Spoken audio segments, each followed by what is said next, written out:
Sophie Judd and welcome to Postcards, which is brought to you by Suzuki. Tonight's show is all about discovering your own backyard, and that is exactly what we do. Let's take a look. Glenn discovers nature, history and good food in Hobsons Bay.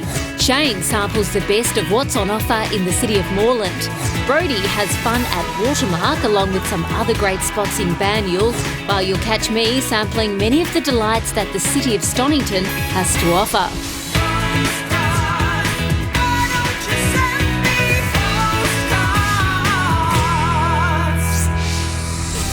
Our wonderful City by the Bay really is quite a spectacular place, especially over here in Williamstown, where it's all about relaxed living and enjoying the diversity of this beautiful part of Melbourne. It's a whole new world, not too far from the city. If you're looking to experience something special, all you need to do is take the short trip over the West Gate to the city of Hobsons Bay, which starts in Spotswood and stretches all the way down past Altona. One of the most popular ways to visit this part of town is by grabbing a lift on board the Westgate Punt Ferry service, which operates between the Docklands and Spotswood.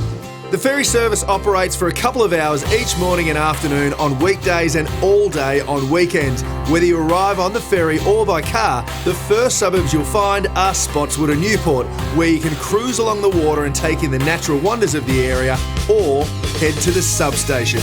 Built in 1915 to electrify the local railway system, the Newport Substation has been converted into the newest community-based contemporary arts venue in Melbourne's west. At the moment we've got the Substation Contemporary Art Prize. That's probably the biggest thing we do all year. It's a national art competition and it's throughout the whole building, 3 floors of great contemporary art. Not only do we do visual arts, but we can do performing arts as well. So we do anything from live music to theatre, circus, cabaret, the whole gamut of live art as well. From the Substation you can take the short trip to Spotswood, where you'll find something old, something new and something absolutely delicious. In between sightseeing, there are plenty of places to grab something to eat. If you feel like treating your taste buds to something special, you'll find some gourmet delights here at Candied Bakery.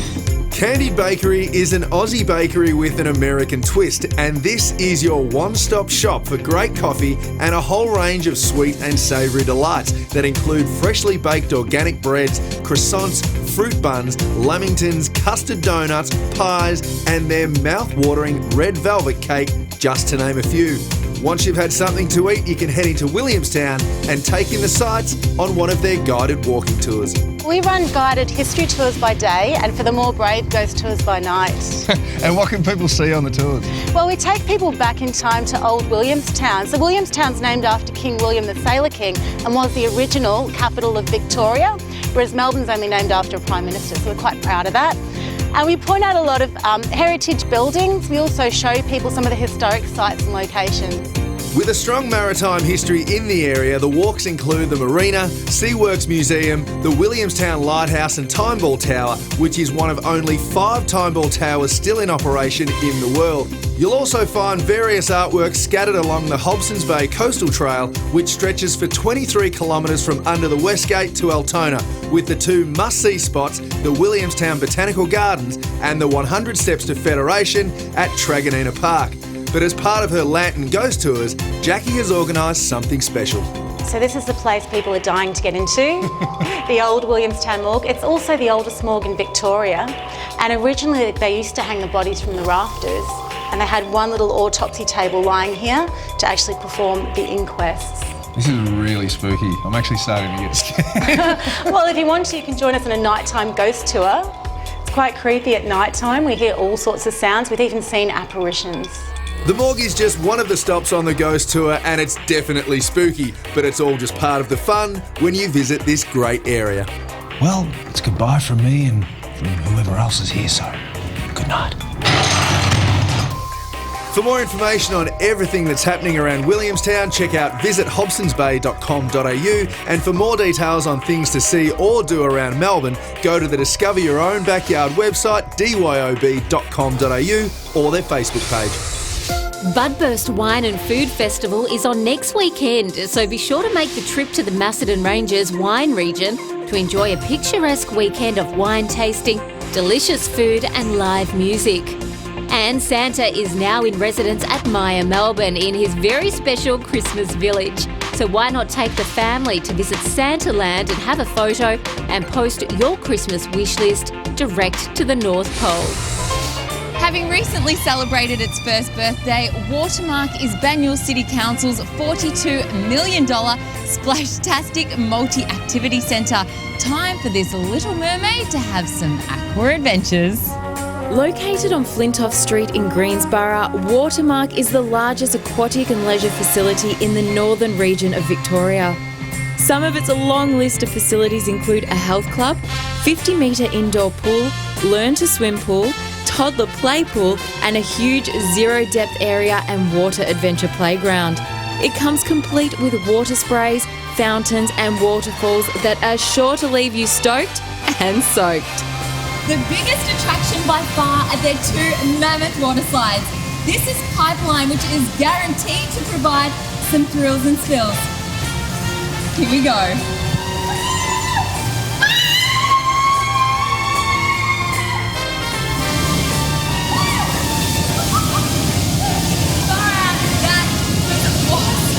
Well, I enjoy the other bad boy, Australia's first Tantrum Alley. Make sure you stick around because after the break, I'll be showing you a few other things to see and do around the city of Banyule. Cheers.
The city of Banyule is a green wedge tucked away in northeastern Melbourne, and one of its hidden gems is Montmorency, where it's all happening here on Weir Street.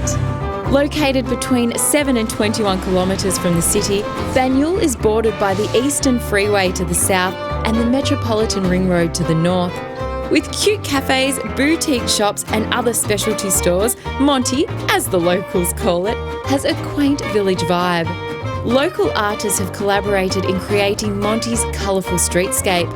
Highlights include the iconic windmill sculpture, the magic carpet rug lounge mosaic and the newly installed dog and bone hitching post. Place to park your furry friends whilst enjoying all that Monty has to offer.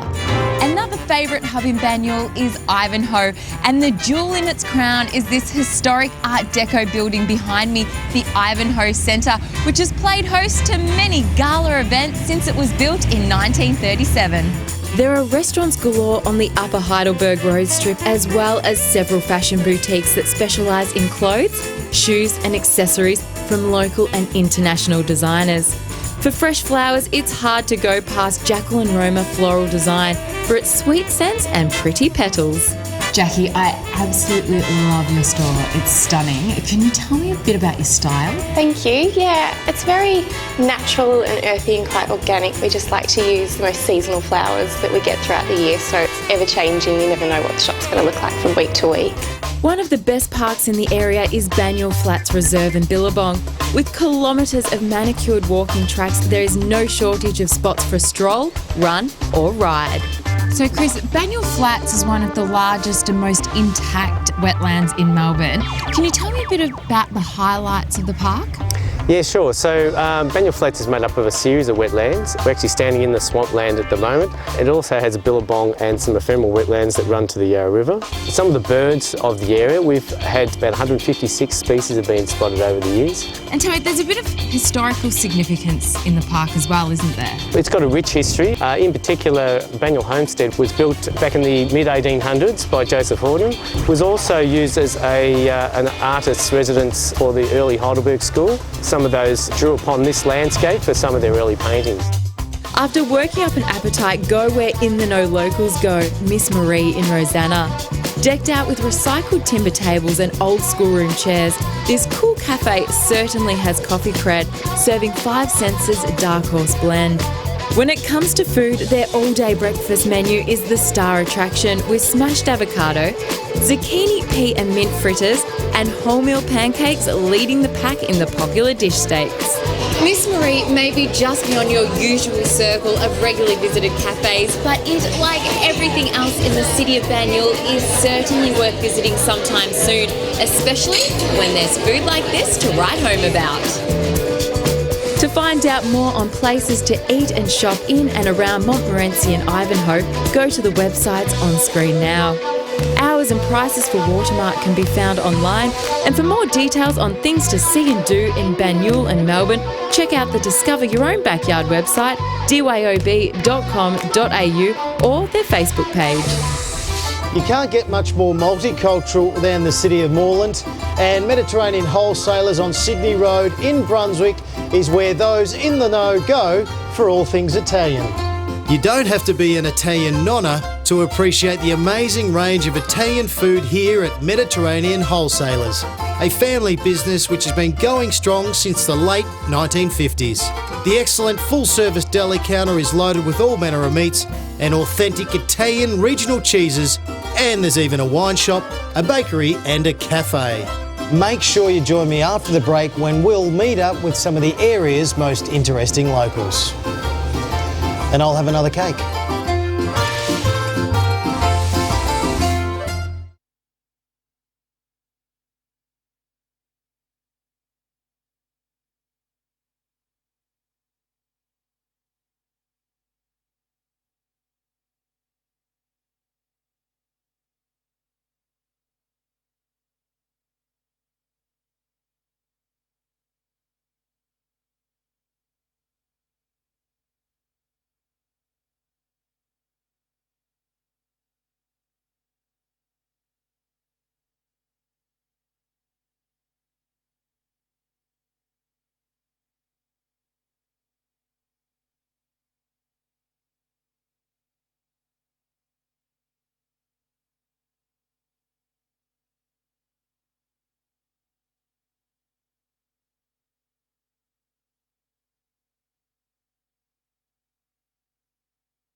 The City of Moreland has always been a snapshot of multicultural Melbourne, but these days it's taken on a new life with cool cafes and restaurants and a creative community spirit.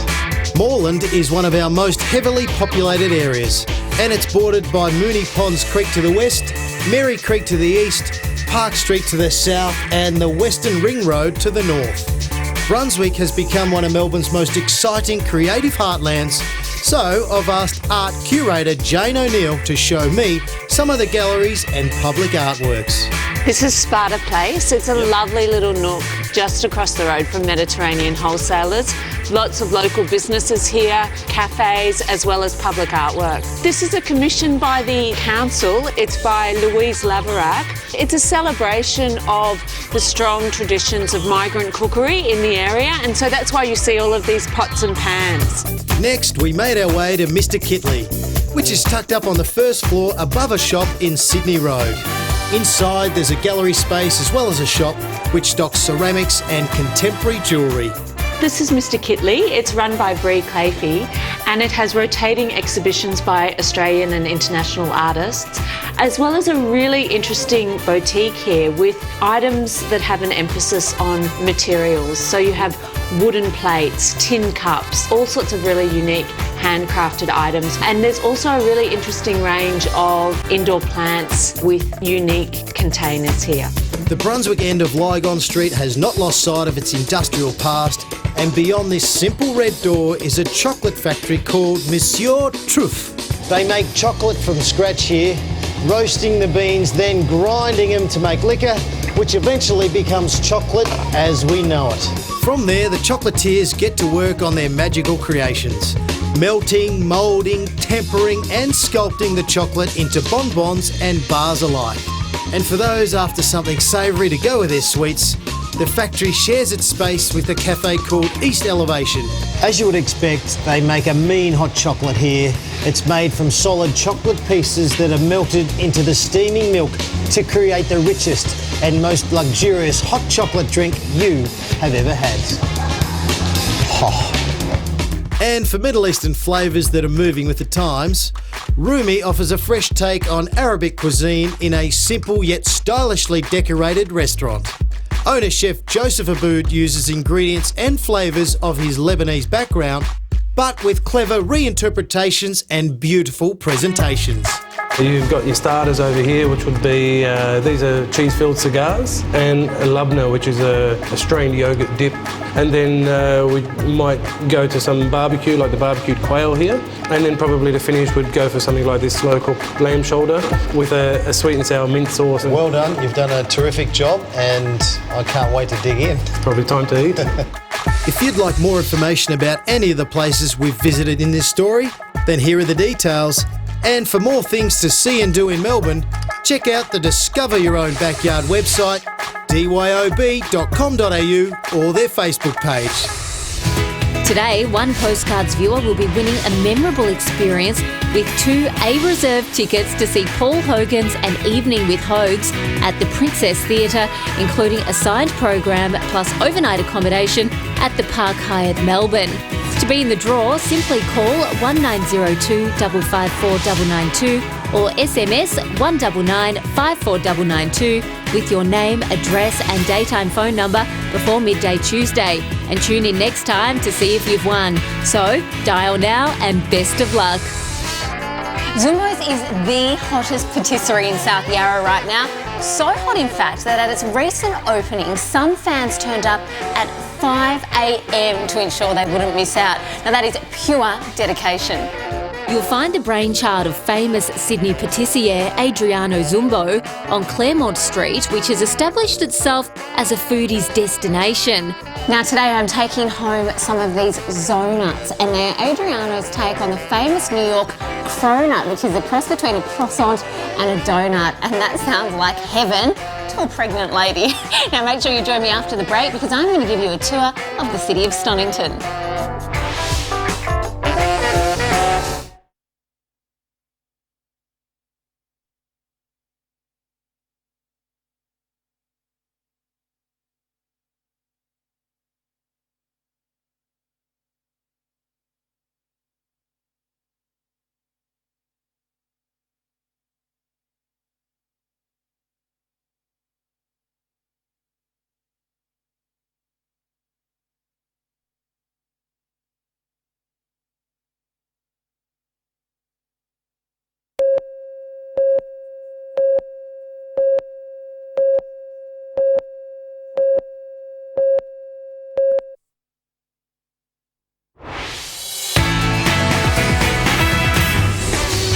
Artist Lane here in Windsor. It's just off Chapter Street, and it's a space which really celebrates street art. Now, it's one of many creative outlets in this suburb which make the place all that more quirky and interesting. You'll find this tribute to contemporary art in the City of Stonington, which is located east of our CBD and easily accessible by train. It's an area that takes in some blue-chip suburbs, including South Yarra, Toorak, Armidale and Malvern. These locations boast some world-class shopping and eating precincts, which we'll endeavour to cover today, starting with the Sticky Beak Cafe, right here on the corner of Artist Lane and Green Street. You can order eggs here with all the trimmings, or you can choose from the daily specials menu. But today I've gone for two of their signature dishes, the hash brown stack and the spinach and ricotta slice, which is garnished with a little ingredient called friarelli, which they fly in all the way from Naples. Wow. From the eclectic streetscape of Windsor to the elegant avenues of Armidale, we made our way to one of the most glamorous shopping strips in Melbourne. High Street has long been the destination for many a fashionista, with our first stop being a catch-up with local design queen, Lisa Barron, who celebrates 30 years in the business this year. So Lisa, congratulations, 30 years in the business. What's a highlight been for you? You've probably got many. Oh, there have been many highlights, many ups and downs, some amazing times, and probably a bit cliche in fashion, but many champagnes along the way too. We like that. Absolutely. Now, you have a store in South Yarra and this one here in Armidale. What's the secret to your success been? Looking after my customers, designing for them. That to me is what's kept us here, and really understanding who I'm designing for. Very good. And why do you think fashion and the City of Stonington go hand in hand? It's just a really beautiful place to live and work. Famous cafes with fabulous food line the streets of Armidale, as do designer decorator shops, art galleries and homeware emporiums. If you are looking for that special gift, whether it be for a girlfriend or that end-of-year present for a teacher, a stop-off at Durant's of Armidale on the High Street should be compulsory. Lizzie, your store is absolutely gorgeous. Tell me about your giftware. We sell beautiful products from the south of France from a company called Durant's. So it's not only giftware here, I also spotted some fashion. These particular boots here, the leather finish on them, the pattern really caught my eye. They're gorgeous. Can you tell me about them? Robert Clergerie, handmade in Paris. Handmade in Paris. Doesn't get any better than that, does it? Nope. Never. Gorgeous. Thank you. Toorak Road in South Yarra is another great spot in Stonington, especially when it comes to food. There's a fabulous French brasserie Francois with its repertoire of modern classics, but there's also Denoy, run by Pietro Porcu. Awarded a chef's hat by the Age Good Food Guide for 2014, you can choose the set menu devised daily by Pietro or order from a small a la carte selection. And today I've gone for the carte terrine, the duck ravioli and a gorgeous array of desserts. And once you try some of this food here, you'll understand why this place is a true destination restaurant. If you want more info on any of the businesses you have seen in my story, give them a call or jump online. And for more details on things to see and do in Melbourne, check out the Discover Your Own Backyard website, dyob.com.au, or their Facebook page. Now this right here is Denoy's version of tiramisu, and it's actually a tiramisu semi-freddo with a chocolate ice cream, and it looks delicious. Now while I get ready to tuck in, why don't you have a look at our Great Escape deals? A contemporary style hotel, the Causeway offers deluxe hotel rooms, spa rooms and even one-bedroom spa suites, plus breakfast room, gym and steam room. Just for being one of our viewers, you'll save up to 18% and pay rates from as low as $134 per night in a deluxe king or twin room with continental buffet breakfast and internet daily at the Causeway 353 Hotel Melbourne. This offer is valid for stays until April the 30th next year, but conditions do apply. Need somewhere to stay close to all major Melbourne attractions and within easy access of transport? Well, Hotel Club have the answer with this Great Escape offer at Travel Lodge Docklands. With 290 guest rooms, they will help you save up to 30% on the normal nightly cost. So rates are as little as $139 on Sunday to Thursday evenings and $159 on weekends. With a bottle of wine and a 1 p.m. checkout also included, this deal is great value, but keep in mind when booking that conditions apply. To book more fantastic hotel offers at any time, simply log on to hotelclub.com/postcards. And don't forget to check out this week's Postcards Pick of the Week in the Sunday Herald Sun Escape Lift Out. Plus, for more information on anything you've seen in this episode, simply log on to visitvictoria.com/postcards. On tonight's show, we've really given you the chance to discover your own backyard, and that's a theme that's very close to our hearts here on Postcards. So that's it for another episode, which has been brought to you by Suzuki. I'll see you again next week, same time, same place. Bye for now.